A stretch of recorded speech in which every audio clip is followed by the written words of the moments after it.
Korean action star കൂടി എമ്പുരാനിൽ എത്തുന്നുണ്ട് എന്നാണ് ആരാധകരെ ഒന്നടങ്കം ആവേശത്തിലാക്കിയിരിക്കുന്നത്.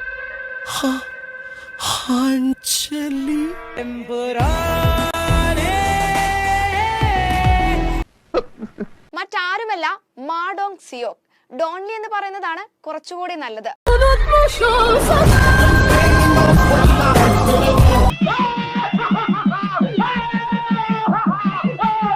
സഹനടനായി സിനിമയിലേക്ക് വന്ന് ആക്ഷൻ റോളുകളിലൂടെ സ്വന്തമായി ഫാൻ ബേസ് മാ ഡോങ് സിയോക് ഉണ്ടാക്കിയെടുത്തിട്ടുണ്ട്.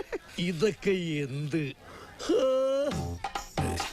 മലയാളികൾ സ്നേഹപൂർവ്വം കൊറിയക്കാരുടെ ലാലേട്ടൻ എന്ന് വിളിക്കുന്ന മാസ് ഐറ്റം. ഭീകരനാണോ? ഭീകരൻ, കൊട്ടും ഭീകരൻ. പറഞ്ഞു വരുമ്പോ എന്റെ ഒരു പഴയ ശിഷ്യനായിട്ട് കേരളത്തിലെ താരരാജാവും കൊറിയക്കാരുടെ ആക്ഷൻ ഹീറോയും നേർക്കുനേരെത്തിയാൽ അതൊരു വിഷ്വൽ ട്രീറ്റ് തന്നെയായിരിക്കുമെന്ന കാര്യത്തിൽ സംശയമില്ല. 100% ഞാൻ യോജിക്കുന്നു.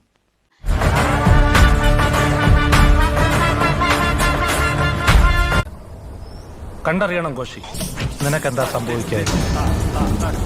എന്നാ ഞങ്ങൾ അങ്ങ് ഇറങ്ങട്ടെ. ആയിക്കോട്ടെ, സന്തോഷായി.